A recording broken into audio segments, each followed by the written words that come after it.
মারা গেল, অসুস্থ দেওয়া এমন অসুস্থ, ডাক্তার কাছে ডাক্তারবাবু বলেছে এই সময় শুকিয়ে থাকে, আপনার ওটা দুদিন বেড়ে যেতে পারে, অথবা দুনিয়া পরিবর্তন হতে পারে, হতে পারে পরজগৎ চলে যেতে পারে। এইরকম কোনো রোগগ্রস্ত ব্যাধিগ্রস্ত যদি হয়, এরকম কোনো যদি সম্ভাবনা দেখা যায়, তাহলে আল্লাহ তোমাকে ওই সময় সাবসিডি করলো, ওই অসুস্থ অবস্থা তোমাকে রোজা রাখতে হবে না। অসুস্থ থেকে তুমি যখন সেবা ক্রিয়া হওয়া, সুস্থ হওয়া, যে কটা রোজা তোমার কাজা হয়েছে ওই কটা কাজা করে দিলে আমি আল্লাহ তোমার উপর রাজি এবং খুশি হব। আলহামদুলিল্লাহ। সুস্থ সবল অবস্থায় ইচ্ছাকৃতভাবে সুস্থ সবল অবস্থায় ইচ্ছাকৃতভাবে যদি একটা রোজা করা হয়, বেশি না, রোজা কাফারা আছে, আপনারা শুনেছে, হ্যাঁ দিয়ে দেখতে পাবেন রোজা কাফারা। একটা রোজার পরিবর্তে 7টা রোজা রাখতে হবে, 7টা রোজা রাখতে হবে।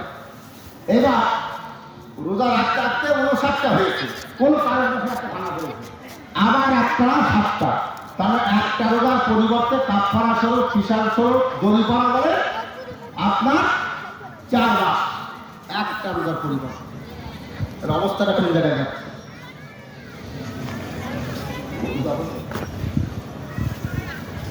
তাহলে একটা রোজার পরিবর্তে যদি এই হয়, এখন যে খাবারটা যদি খাচ্ছে দিনের বেলা বৈধ, যায় হালাল, কোনো সন্দেহ নেই, কিন্তু সুস্থ সবল অবস্থায় রমজানুল মুবারক মাসে ইচ্ছাকৃতভাবে, আর যদি এনকার করেন রোজাকে, অনেক মুসলমান বলে আমার বলে কি ধান নেতা আমি রোজা থাকবো, এ ভাই বলে না, বলে না, বলে ইমান থাকবে, একটু ভালো করে বলবে, রোজা রাখতে পারলে তার জন্য আপনি গুণা দেয়।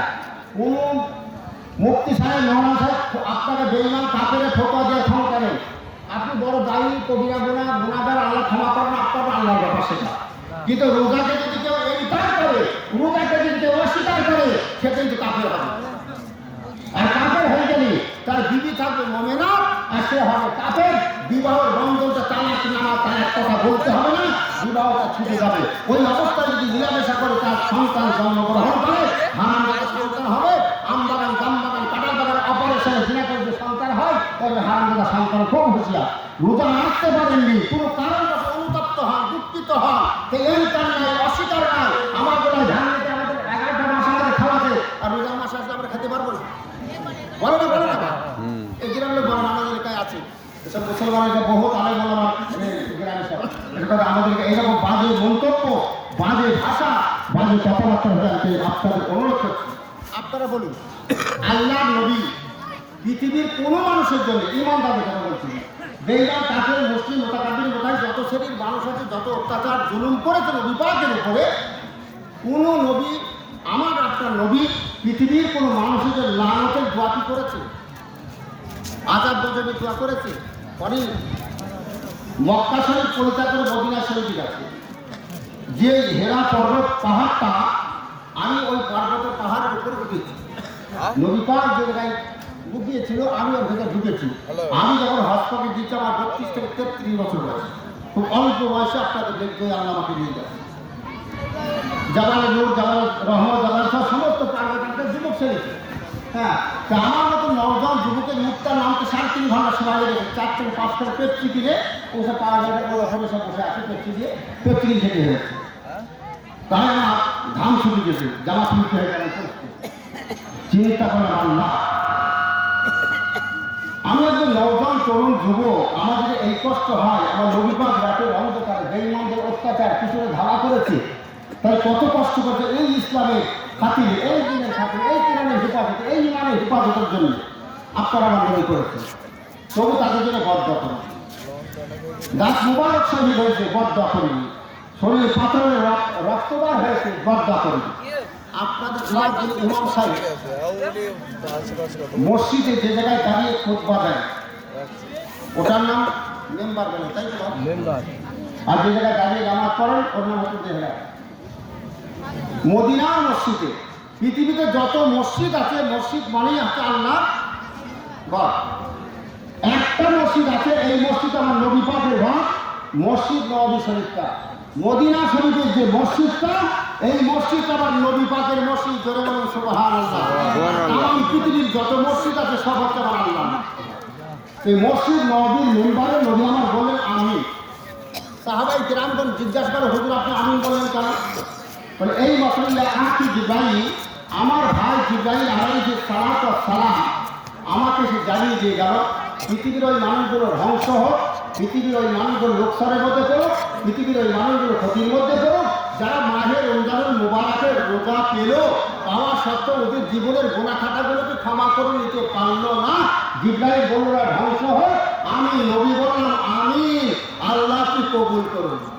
আচ্ছা আপনার বলুন এটা বড় সমর্থন হলো না হলো না? নবীকে মেরেছে, নবীর দাঁত মুবারক শহীদ করেছে, মক্কা শরীফ থেকে মদিনা শরীফে চলে গিয়েছে, না খেয়ে থাকতে হয়েছে, বহু যুদ্ধ বিদ্রোহ করতে হয়েছে, তবু কাউরের জন্য নবী আমার বরদোয়া করেননি।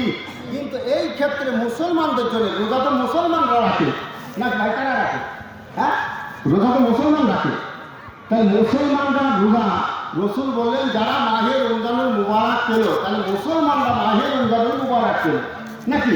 তাই মাহের রমজানুল মুবারক পেয়ে ওদের জীবনের গুনাহকে ক্ষমা করে দিতে পারল না। জিব্রাইল আলাইহিস সালাতু ওয়াস সালাম বলেন ওরা লোকসান বা ক্ষতির মধ্যে পড়ো, আমি নবী মুহাম্মদ রাসূলুল্লাহ বলছি আমি আল্লাহ কি কবুল করব। তাহলে এটা বদদোয়ার সমর্থন হলো না হলো না? তাহলে বদদোয়াকে সমর্থন হয়, তাহলে বদদোয়া হবে না হবে না? নবী বদদোয়া একটা করি, আমি কি ভুলবেন আমার বদদোয়া ভাই? কারণ আমি বলছি যে নবী বদদোয়া করেছে, যে কথা আমি বলছি অনেক মানুষ আছে, হ্যাঁ বড়বার সোমবার তো একবার এইবার নবী বদদোয়া করেননি বটে, এই ব্যাপারটাই নবী আমার সমর্থন করেছে যে আমি আল্লাহ কি করব। তাই বাপ হাত দুটো ধরে বলছি মায়ের রমজানুল মুবারকের মাস, এই নবীর এই বদদোয়ায় আমাদের উপরে কপালটা নসিব না হোক, ওটা রহমত যেন আমাদের সবাই আবার বলছেন আমি, আবার সাহাবায়ে কেরাম বলেন হুজুর আপনি কেন আমি বলছেন? এই মাত্র আমার ভাই জিব্রাইল আলাইহিস সালাম আমাকে জানিয়ে দিয়ে পৃথিবীর মানুষগুলো ধ্বংস, পৃথিবীর মানুষগুলো লোকসানের মধ্যে পড়ো, পৃথিবীর মানুষগুলো ক্ষতিগ্রস্তের মধ্যে পড়ো, যে মানুষ